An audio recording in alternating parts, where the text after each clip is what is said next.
Bore da i chi gyd, a chroeso cynnes yn enw'r arglwydd Iesu Grist.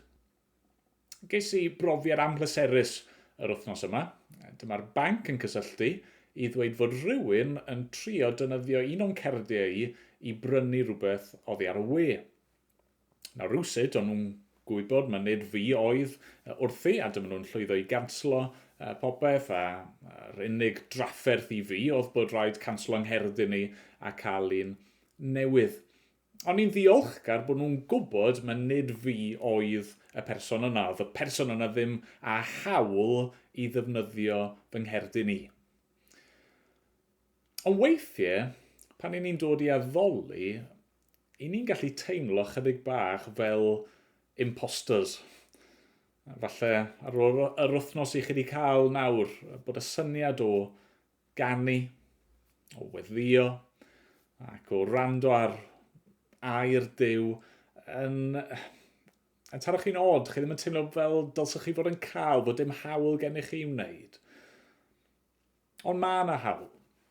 Nid am ein bod ni'n ei heiddiau, i ni'n dod yn enw ac yn heiddiant yr arglwydd Iesu Grist. Mae wedi rhoi'r hawl i ni, wedi gadael i ni ddod at y tad yn ei enw a'i heiddiant Diolch iddo. Felly nawn ni droi at Dduw yn awr mewn mawl. Nawn ni weddio. Arglwydd i ni yn dyfolu di ac yn diolch i ti. Dy fod ti yn ein gwahodd ni ddod ac yn ein derbyn ni yn awr. Nid oherwydd unrhyw beth sy'n wir amdano ni, ond oherwydd pwy yw Iesu a be mae ei wedi wneud ar ein rhan ni trwy farw ar y groes a chymryd ein cosb ni arno fe ei hun a roi ei gyfiawnder i ni. Diolch i ti o Dduw. Helpa ni nawr i droi at y ti ac i gredu yr gwahoddiad yma ac i beidio a gwrando ar yr euogrwydd sydd yno ni ac peidio gadlu unrhyw beth arall tynnu'n sylw ni'r bore yma oddi wrth y ti. O Dad, rwy ti mor dda. Diolch i ti. Helpa ni nawr i thaddoli di. Am ein bod ni'n dod yn enw yr arglwydd Iesu Grist. Amen. Amen. Nawn ni barhau i addoli efo'n gilydd trwy ganu.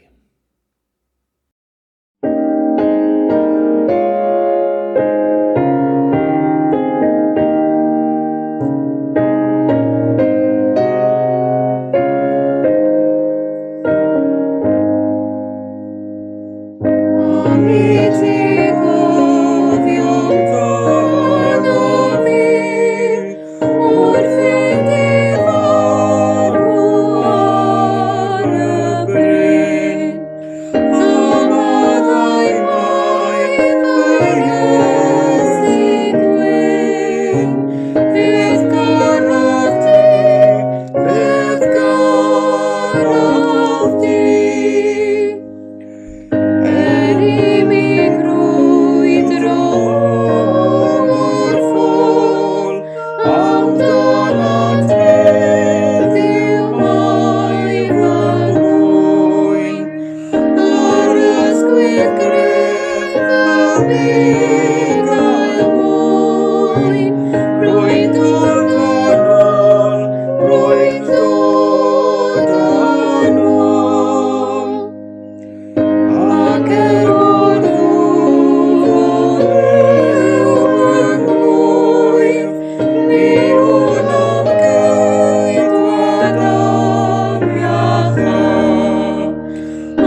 gyda fi i air Duw ac yn ni'n darllen y bore yma o yr Efengyl yn ôl Ioan a pennod 7.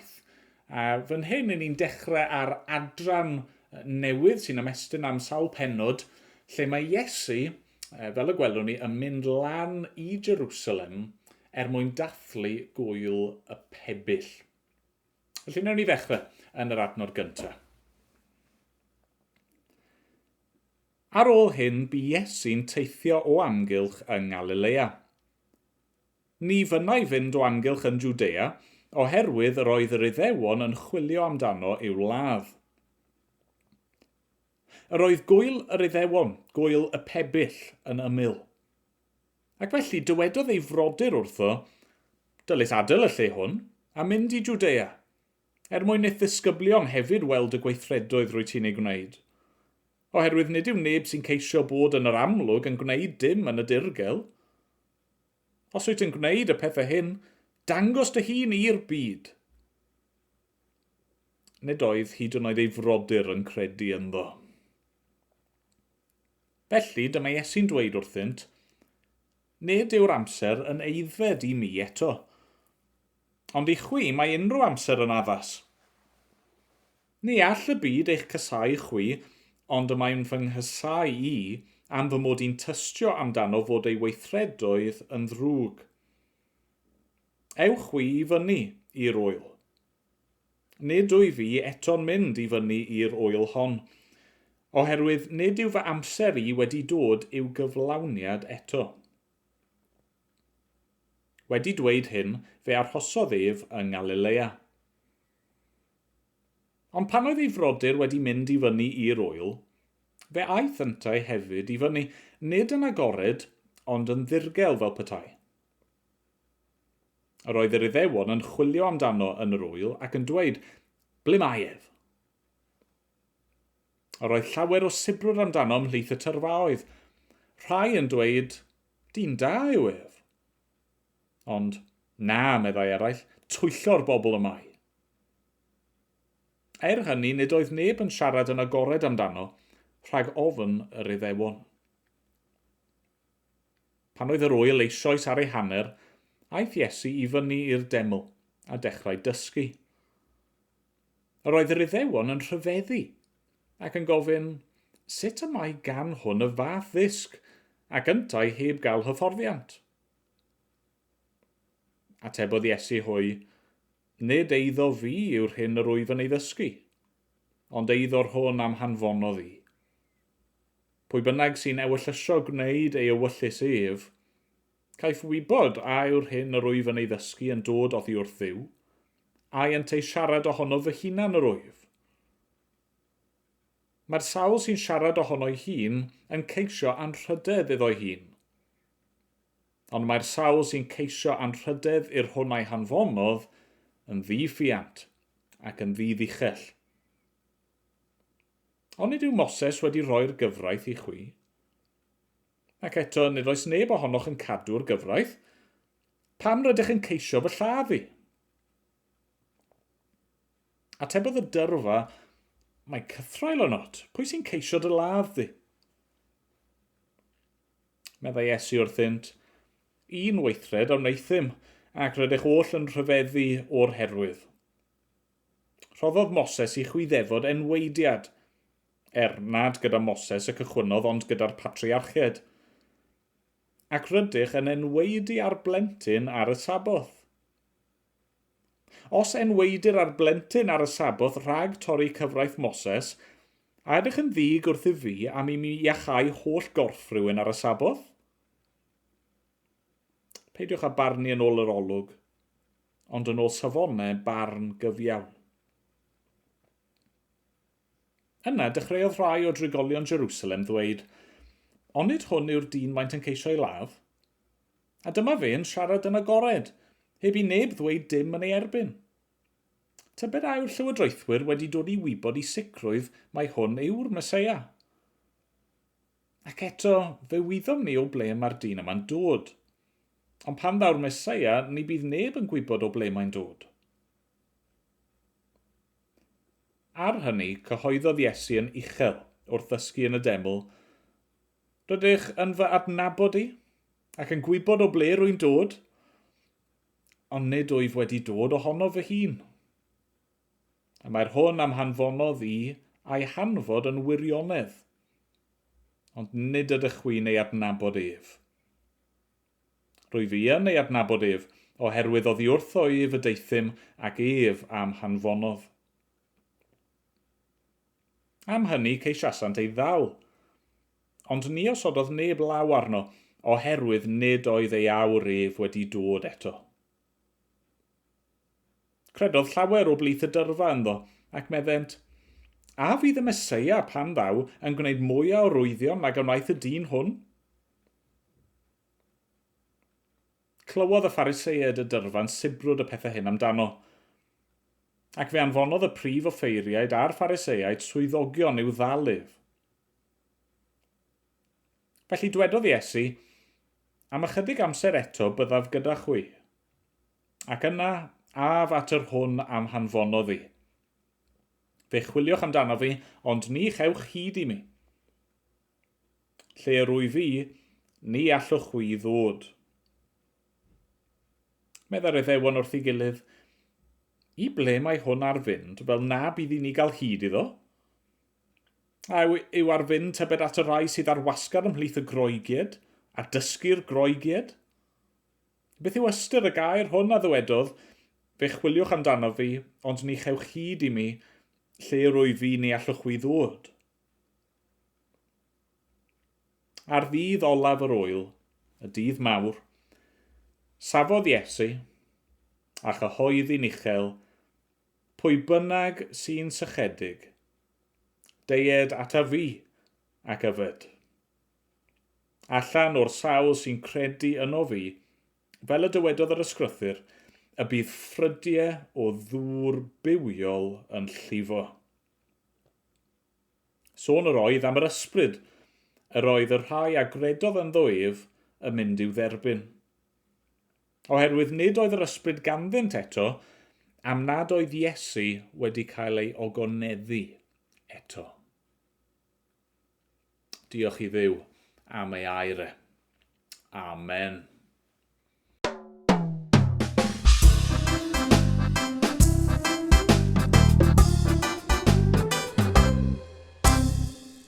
Helo, bore da!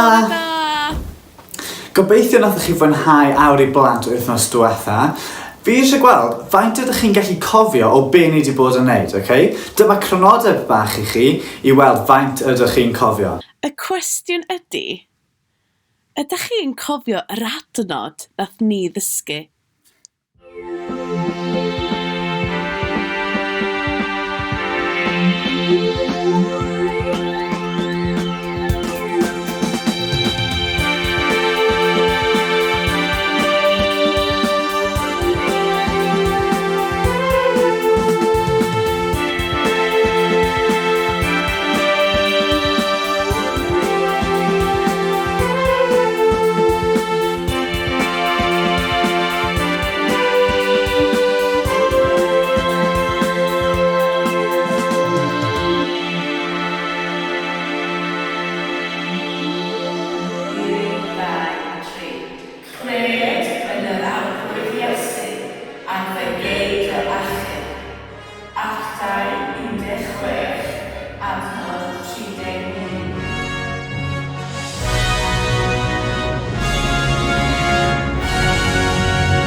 Reit, mae gen I cwestiwn bach I chi.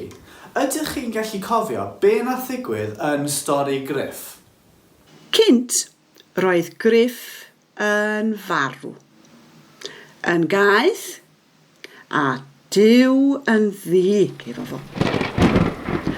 Ond dyma cariad Duw yn disgleirio arno, ac anfonodd Duw Iesu Grist ato.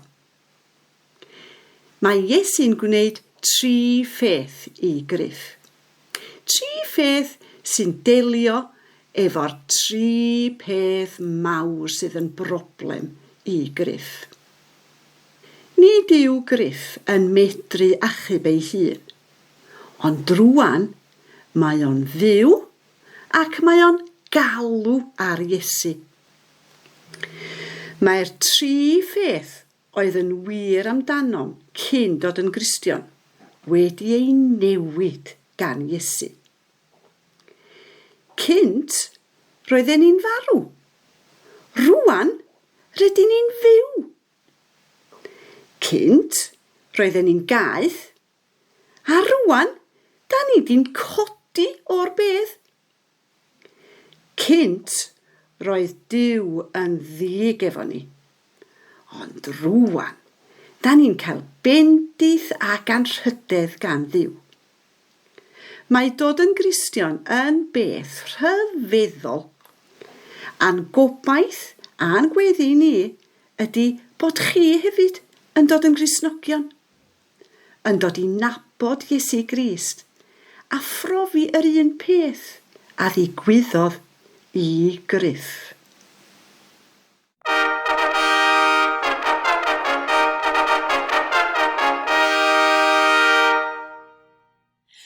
Gwych! Nawn ni rŵan canu rhai o'n caneuon ni.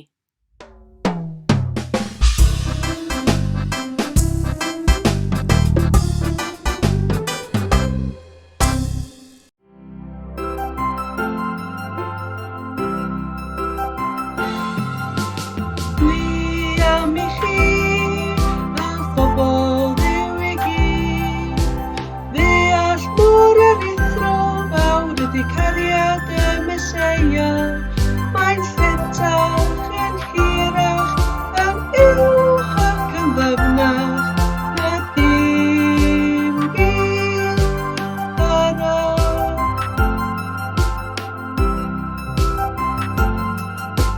Dwi am i chi a phobl Dduw i gyd, ddeall mor yr uthro fawr ydi cariad y Meseia, mae'n lletach yn hirach, yn uwch ac yn ddyfnach, na dim byd arall.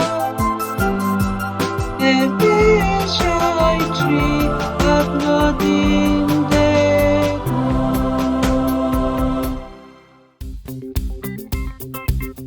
Efesiau 6 adnod 10. Ymgryfhewch yn yr arglwydd. Ymgryfhewch yn yr arglwydd ac yn ertheu Iesu ef. Ac yn ertheu Iesu ef. Ymgryfhewch yn yr arglwydd. Ymgryfhewch yn yr arglwydd ac yn ertheu Iesu ef. Ac yn ertheu Iesu ef. Ymgryfhewch yn yr arglwydd ac yn ertheu Iesu ef. Ymgryfhewch yn yr arglwydd ac yn ertheu Iesu ef. Ymgryfhewch yn yr arglwydd. Ymgryfhewch yn yr arglwydd ac yn ertheu Iesu ef. Ac yn ertheu Iesu ef. Efesiau 6 adnod 10. Waw, fi'n gobeithio bod chi'n gallu cofio'r holl bethau yna ni wedi dysgu. A hefyd, fi'n gobeithio bod chi wedi joio cymaint yma fi a Lois wedi mwynhau, achos ni wedi mwynhau. Nawr, fi'n edrych ymlaen i weld os chi wedi gwneud unrhyw rhai o'r crefftau, neu os chi wedi gwneud rhai o'r challenge'au neu'r gemau. Fi eisiau gweld nhw, oce? Dwi dal ddim rhy hwyr, anfonwch nhw mewn ato ni i ni gael gweld. Diolch am wylio. Ta-ta!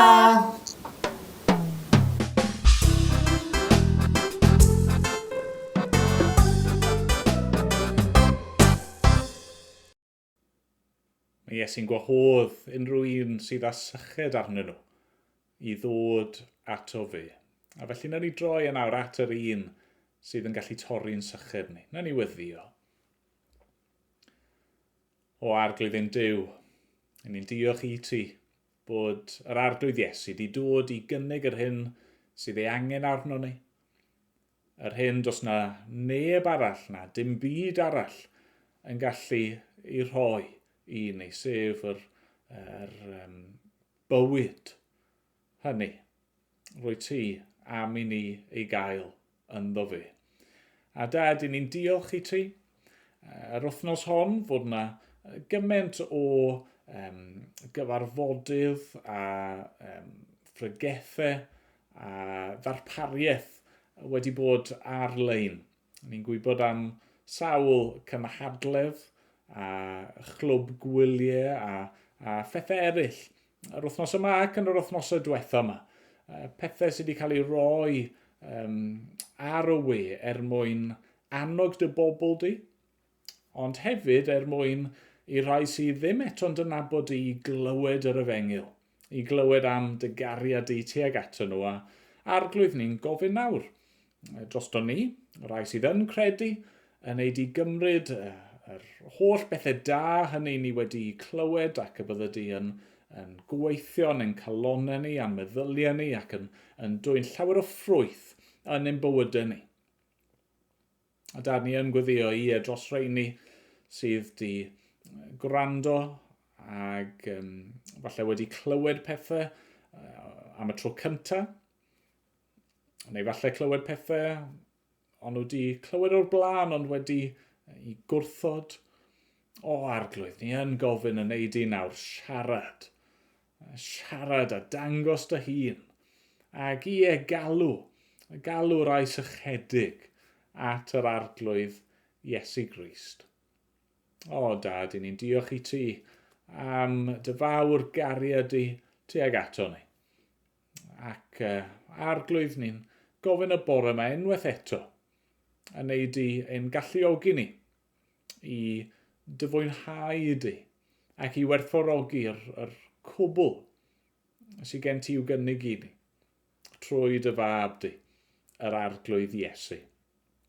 Dad, i ni'n parhau i weddio am dy ofal di a dy arweiniad i ni fel eglwys ac i eglwysi eraill yn gwlad ni wrth geisio synhwyro'r ffordd ymlaen a sut i ddychwelyd i rhyw fath o normalrwydd. Dad, i ni am i ti gael dy ogoneddu, beth bynnag sy'n digwydd, ac i ni am i dy air di i fynd allan yn ffyddlon. O Dad, helpa ni. Helpa ni yn ein gwendid os gweli di fod yn dda. Dad, derbyn ni nawr. A bydd gyda ni weddill yr oedfa hon, am ein bod ni'n dod yn enw ac yn heiddiant yr arglwydd Iesu. Amen. Amen. Wel, cyn i ni droi at air Duw efo'n gilydd, nawn ni ganu emyn arall. Fi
ofyn i chi, sut byddech chi'n disgrifio'ch hunan y bore yma?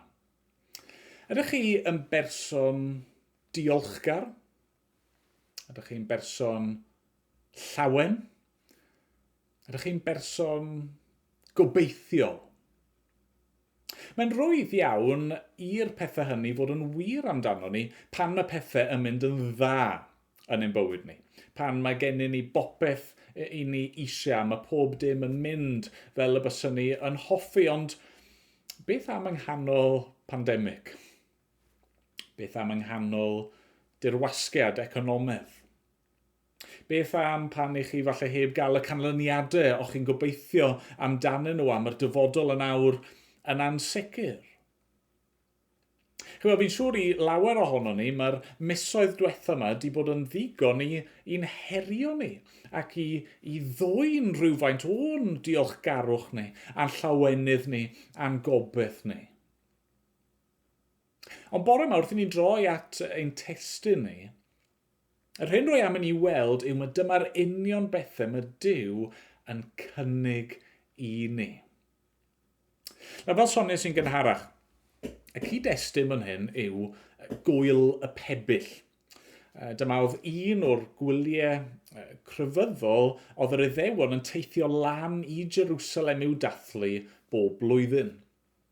A fel mae'r enw'n awgrymu, yn ystod yr wyl yma, oedd y bobl yn byw mewn pebyll, o'n nhw'n gwersylla. Nawr falle bod rai ohono ni yn mwynhau gwersylla, falle bod chi wedi bod yn yr wythnosau diwethaf yma, druan ar chi, yn y stormydd yma, mewn pabell. Ond oedd yr Israeliad ddim just yn aros mewn pebyll pleser. Na, oedd yna lot o ddathlu'n digwydd, ond oedd yr wyl yma, fel y gwyliau crefyddol eraill, fod i ddangos rhywbeth iddyn nhw. Oedd Duw wedi rhoi y gwyliau yma iddyn nhw a gorchymyn iddyn nhw i aros yn y pebyll yma wedi i creu o frigau a dail y coed mwyn dysgu'r bobl a hefyd, fel gwelwn ni, i bwyntio ymlaen at yr arglwydd Iesu Grist.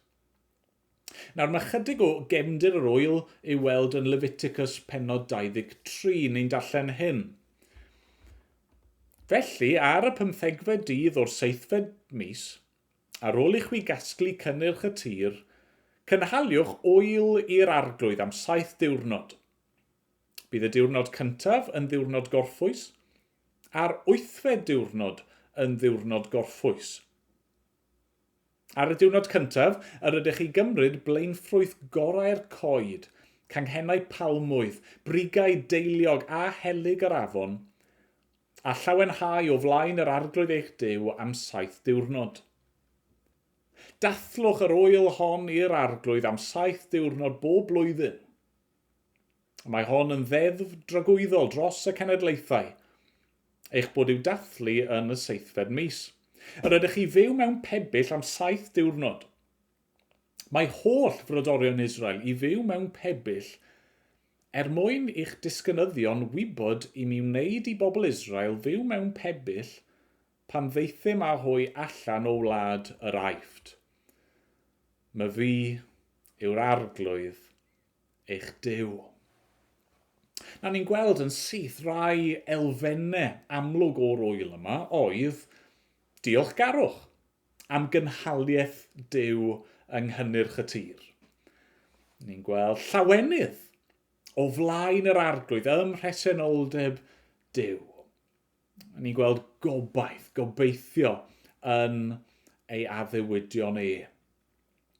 A'r hyn felly fi am i ni weld y bore yma yw fod yr elfennau hynny yn gallu bod yn wir amdano ni hefyd. A hynny oherwydd beth mae'r arglwydd Iesu Grist wedi wneud troso ni. Felly'n gyntaf, i ni'n gallu bod yn ddiolchgar am gynhaliaeth Duw. Diolchgar am gynhaliaeth Duw. Roedd hyn yn wyl cynheuaf. Yn arbennig cyneuafu y grawnwyn a yr olewydd. A felly, yn amlwg, rhan mawr o'r wyl yma, yr dathlu yma, oedd diolch i Dduw am ei gynhaliaeth. Diolch fod ei wedi darparu. Oedd wedi darparu'r haul a'r glaw yn ei tro. Ond yna hefyd wedi darparu yr cynnyrch yma o'r tir a'r ffrwyth yma oedd wedi ei chasglu. Ac wrth gwrs, ar ben hynny, oedd y bobl yn cael ei atgoffa o'r ffaith oedd na adeg pan oedd dim gwlad ganddyn nhw, oedd dim cartrefi ganddyn nhw, ond yn hytrach o'n nhw wedi gorfod aros mewn pebyll wrth i Dduw eu achub nhw a dod nhw allan o wlad yr Aifft, o'r caethiwyd, i'w gwlad ei hun. Yn ystod y cyfnod yna, pan oedd dim gwlad a dim ceie, a dim canghennau a palmwydd yn tyfu, sut o'n nhw wedi byw? Sut o'n nhw wedi goroesi? Wel, oedd Duw wedi cynnal nhw. Oedd wedi rhoi mana o'r nef, oedd wedi rhoi dŵr o'r graig iddyn nhw. A felly blwyddyn ar ôl blwyddyn, oedd yr ŵyl yma'n atgoffa y bobl o'r hyn dylsyn nhw i gofio bob dydd. Sef mae Duw yw'r un sydd yn cynnal. Duw yw'r un sydd yn rheoli dros bob dim. Duw yw'r un sydd yn darparu. Lle bynnag ydyn ni, beth bynnag i ni'n i'w wneud, beth bynnag yw'n sefyllfa yn allanol, i ni'n hollol ddibynnol ar Dduw a fe yn unig sy'n gallu ein cynnal ni. Nawr ni'n gweld yr egwyddor yma ar waith y mywyd Iesu, yn dydyn ni. Ni'n gweld trwy fywyd, ond fan hyn, Mhenod 7, adnod gyntaf. Ar ôl hyn, bu Iesu yn teithio o amgylch yng Galilea.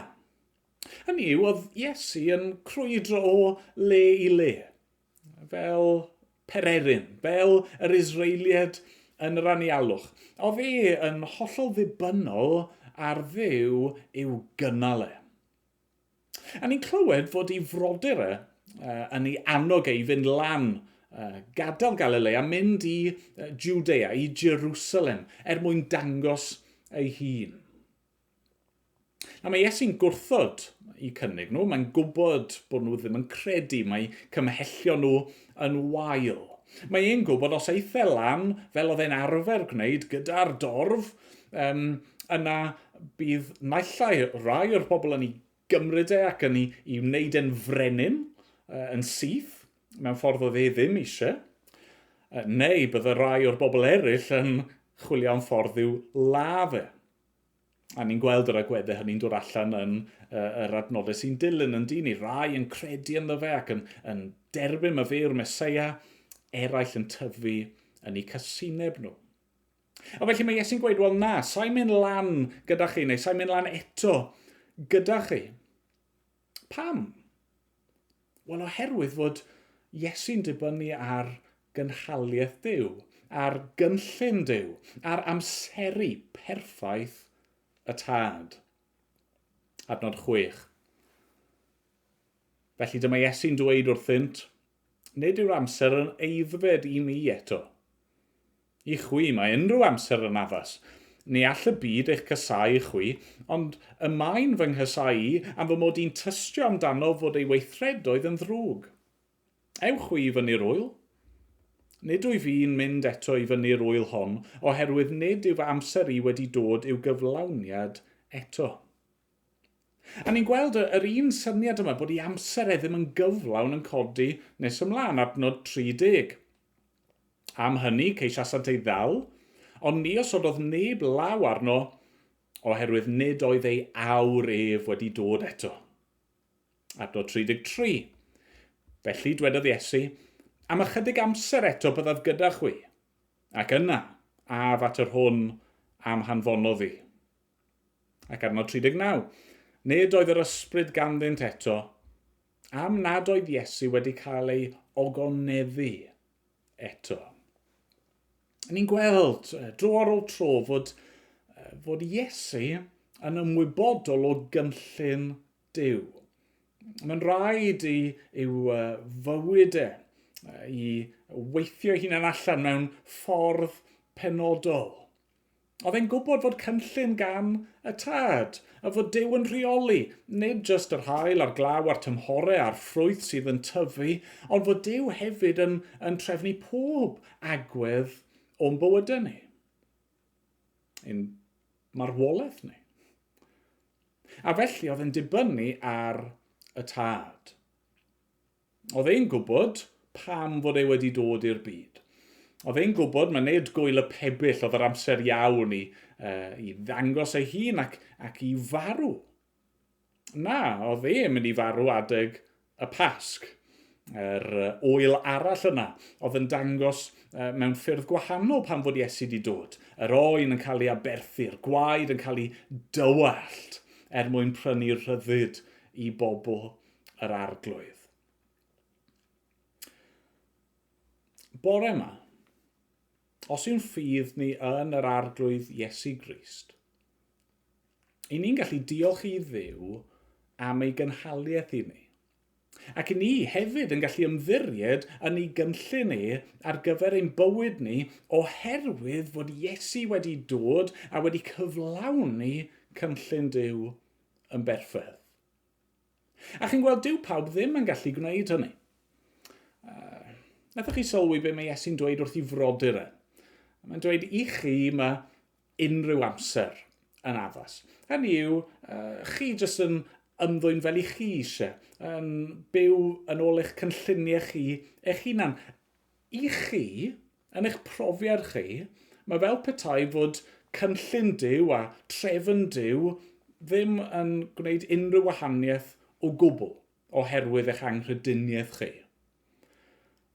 A chi'n gweld, os nag ych chi'n Gristion, os nag yw'ch ffydd chi'r bore yma yn yr arglwydd Iesu Grist, wel mae'n wir i ddweud, chi ddim yn gallu ymddiried yng nghynllun Duw. Chi ddim yn gallu dibynnu ar drefn Duw. Does na ddim cysur i'w gael yn y fan honno. Mae Duw yn llywodraethu dros ein bywydau ni, hyd yn oed os ni'n yn gwrthod credu hynny. Ond y pwynt fan hyn yw, os nag ych chi'n ymddiried yn niw, pan mae pethau'n mynd o'i le, does na nynlle gennych chi i'w droi. I chi ddim yn gallu bod yn ddiolchgar mewn unrhyw sefyllfa. Chi ddim yn gallu bod yn ddiolchgar pan mae'r haul yn gwenu a pan mae bywyd yn braf. Pan mae'r stormydd yn dod, yr cwbl sydd yn bosib i chi wneud yw i ddigaloni ac anobeithio a chwerwi.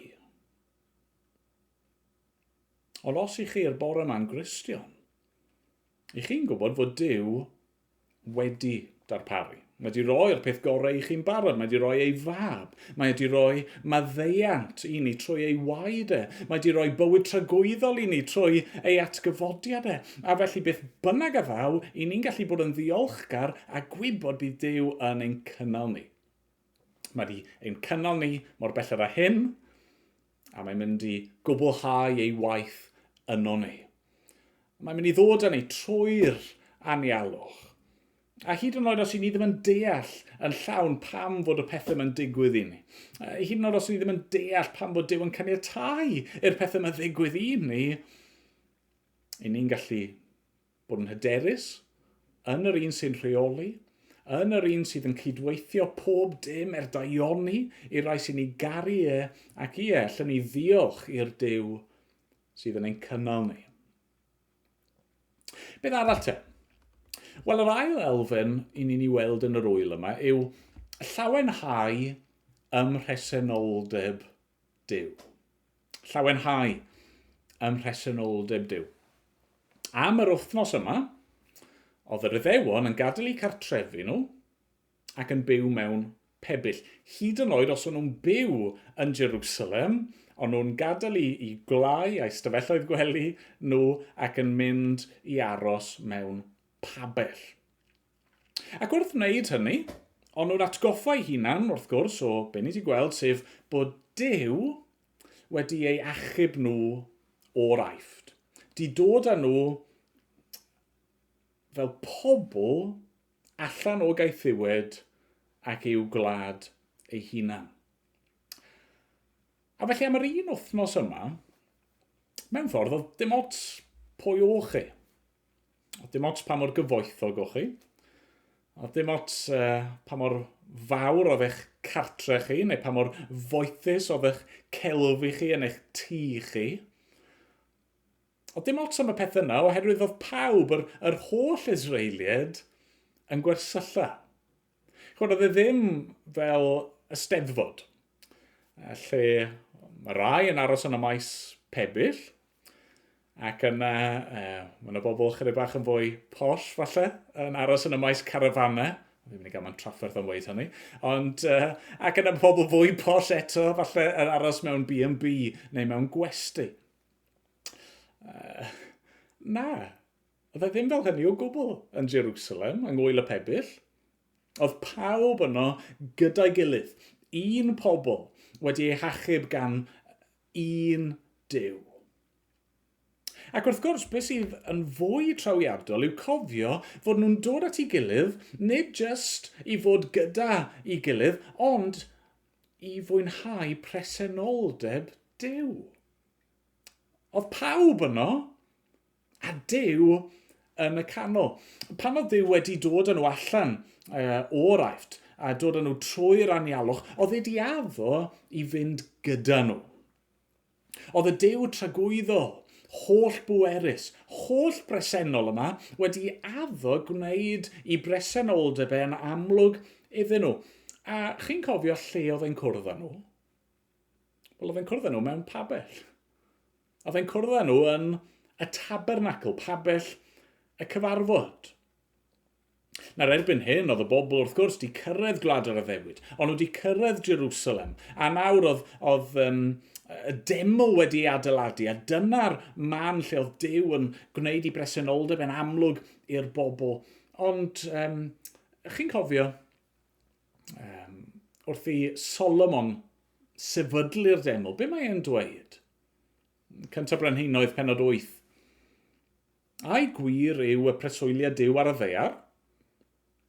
Wel, ni all y nefoedd na nef y nefoedd dy gynnwys.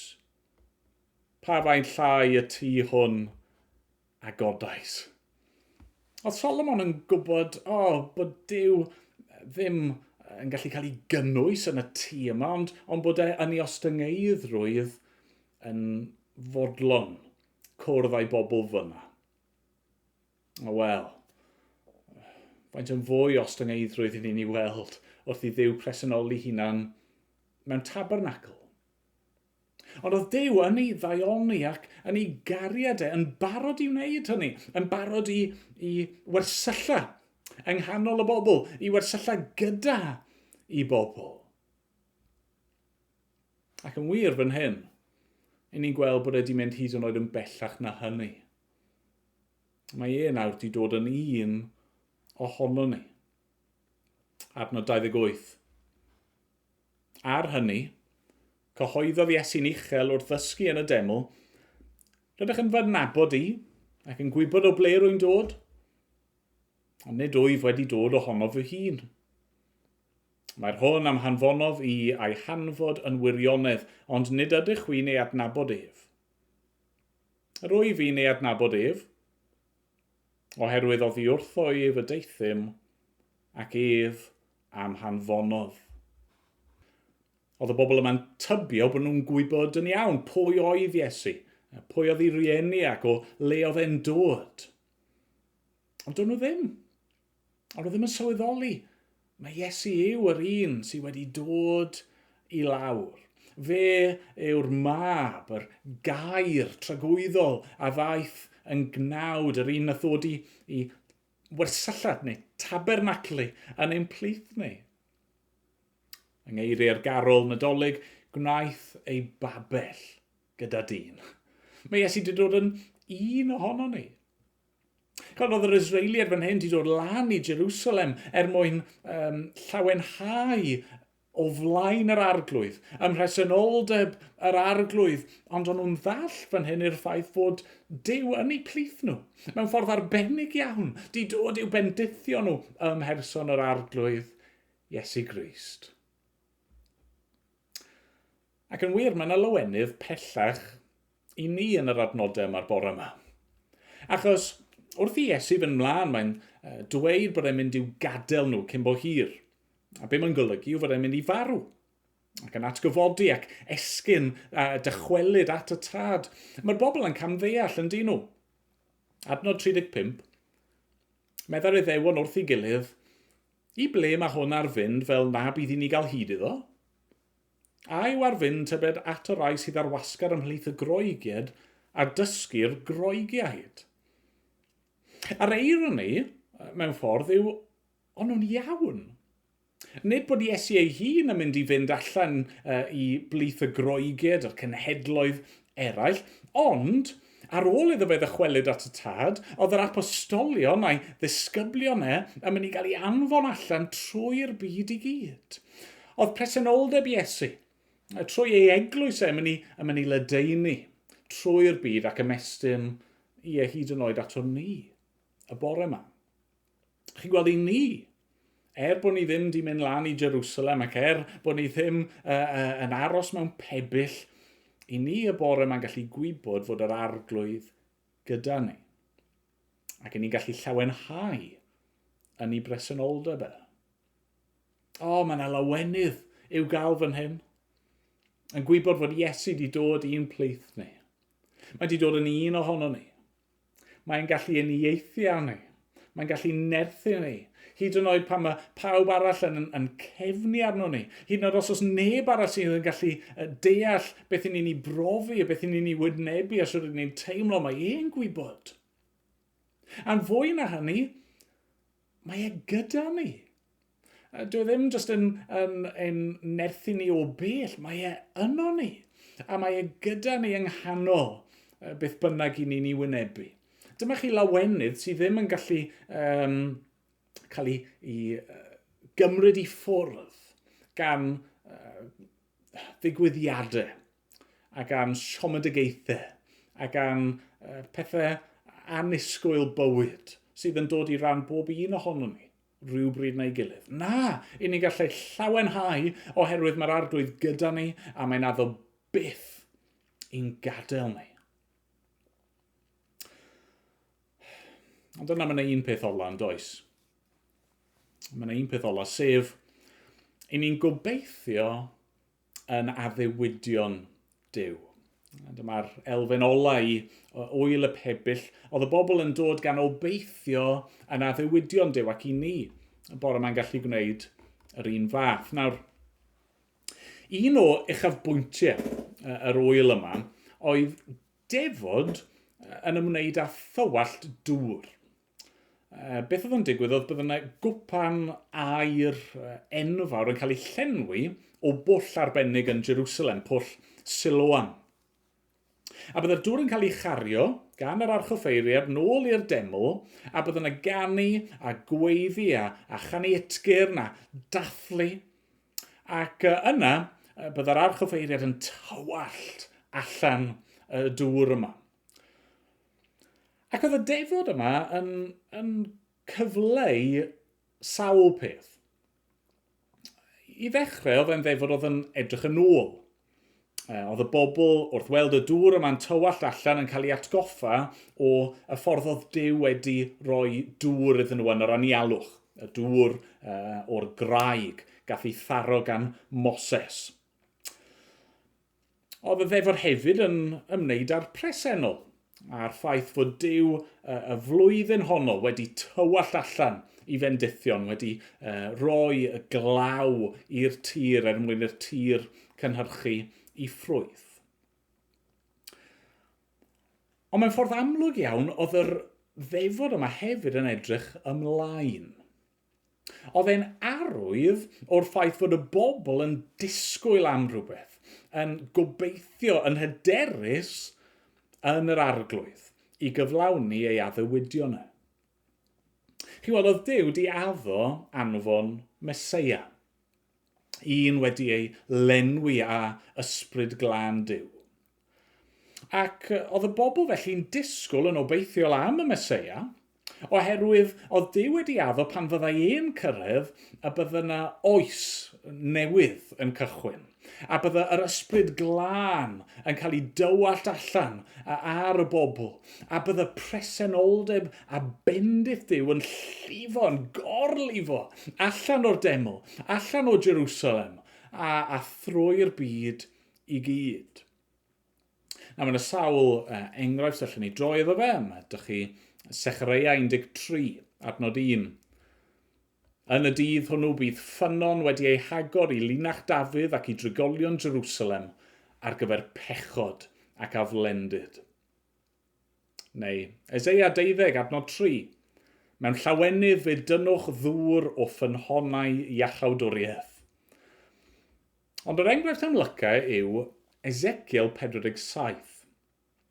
Dyma Ezekiel yn gweld y weledigaeth hon. Aeth y dyn am un ôl at ddrws y deml. A gwelais ddŵr yn dod allan o dan riniog y deml tua'r dwyrain, oherwydd wynebau'r deml tua'r dwyrain. Yr oedd y dŵr yn dod i lawr o dan ochr dde'r deml i'r de o'r allor. Yna aethom i allan trwy borth y gogledd, am harwain oddi amgylch o'r tu allan at borth y dwyrain. Ac roedd y dŵr yn llifo o'r ochr dde. Wrth i'r dyn fynd allan tua'r dwyrain a llinyn mesur yn ei law, mesurodd 1,000 o gifyddau, am harwain trwy ddyfroedd oedd at y fferau. Yna mesurodd 1,000 arall, am harwain trwy ddyfroedd oedd at y gliniau.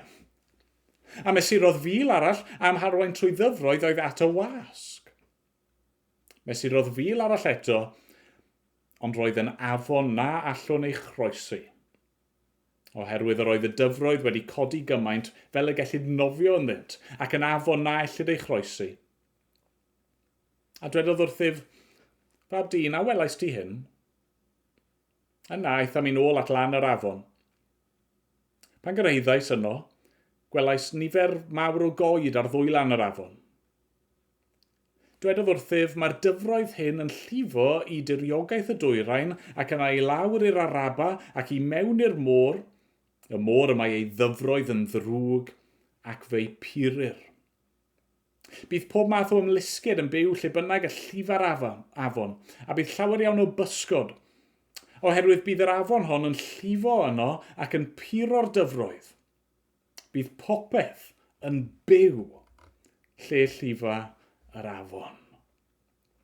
Pob tro bydd yr archoffeiriad yn tywallt allan y dŵr yma, oedd y bobl yn edrych ymlaen i'r dyddiau hynny oedd Duw wedi addo pan bydde'r dyfroedd yma'r ysbryd yn cael ei dywallt allan mwyn glanhau'r byd, mwyn puro'r byd, mwyn dod â bywyd a bendith i'r byd i gyd. A nawr, chi'n gweld, mae Iesu'n dweud fod y dyddiau hynny wedi cyrraedd. Fod a ddewyd Duw yn cael ei chyflawni yn awr trwyddo fe. Adnod 37. Ar ddydd olaf yr wyl, y dydd mawr. Safodd Iesu a chyhoeddi'n uchel, pwy bynnag sy'n sychedig, deied ata fi ac yfed. Allan o'r sawl sy'n credu yn o fi, fel dywedodd yr ysgrythyr, y bydd ffrydiau o ddŵr bywiol yn llifo. Sôn yr oedd am yr ysbryd, yr oedd y rai a gredodd yn ddwyf yn mynd i'w dderbyn. Oherwydd nid oedd yr ysbryd ganddynt eto, am nad oedd Iesu wedi cael ei ogoneddu eto. Chi'n gweld nid craig sy'n mynd i gael ei daro'r tro yma, ond Iesu. A'r ysbryd glân sy'n mynd i lifo allan, cael ei dywallt allan ganddo fe, i bob un sy'n credu ynddo, pob un sy'n sychedu ac yn dod ato fe i dorri i syched, i gael ei glanhau a'i puro. Yr ysbryd yma nawr sy'n cael ei roi i holl bobl yr arglwydd. Yr ysbryd sydd yn ffrydio yno ni ac yn ein adfywio ni ac yn ein cynnal ni. Yr ysbryd yna sydd yn sêl arno ni o ein etifeddiaeth ni. Nes y dydd y cawn ni i fynd i fewn iddo fe'n llawn yn y nefoedd ar ddaear newydd. Chi'n gweld, mae'r addewid yma nawr i ni. Mae bendith Duw yn gorlifo trwy'r byd. Ond mae yna ddydd yn dod, pan fydd yr arglwydd yn dychwelyd, a bydd e'n gwneud pob peth yn newydd. A dyna'r dyddiau ni'n disgwyl amdano nhw, ynddo fe? Ar ddiwedd y Beibl, ni'n darllen y geiriau hyn. Datguddiad 22.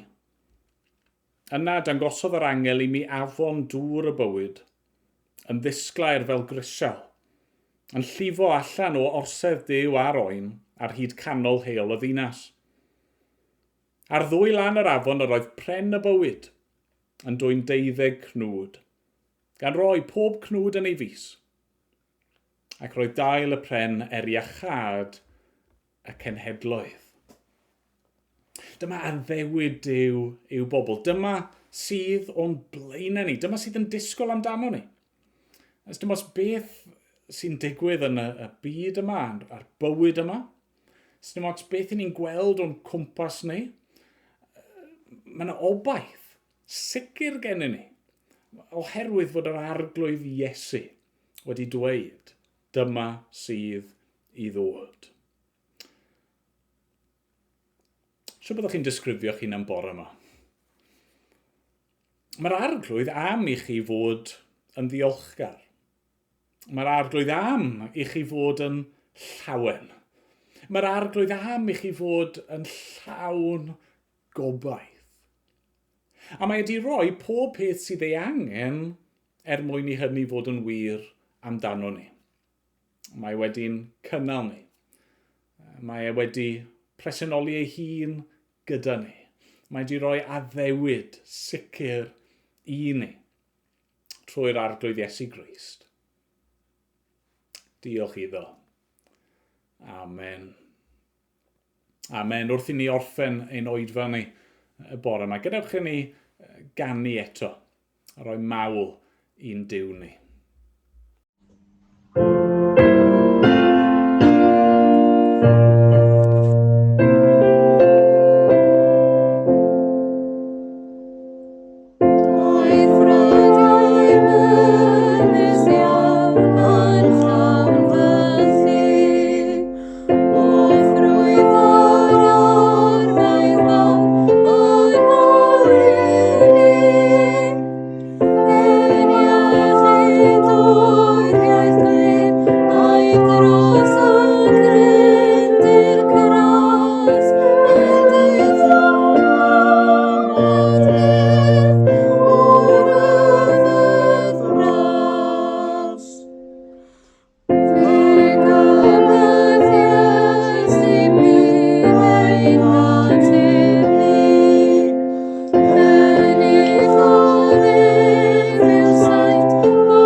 Diolch am ymuno â ni unwaith eto'r wythnos yma. Na ni weddio efo'n gilydd wrth orffen ein oedfa ni. o arglwydd i'n Duw. Helpa ni yn awr i ddal gafel ar yr hyn rydyn ni wedi glywed yn da i'r di. Mae yna gymaint fwy y gellid ni ddweud, ond diolch dy fod ti o arglwydd. Yn ein galluogi ni i fod yn ddiolchgar, yn llawen ac yn obeithiol beth bynnag ein amgylchiadau ni. Oherwydd yr arglwydd Iesu Grist, a'r cwbl mae wedi ennill ac yr cwbl mae ei gynnig i ni. Derbyn ni nawr, a bydd gyda ni'r wythnos hon, a mynd bod ni'n dod yn ei enw ac yn ei heiddiant e. Amen. Amen.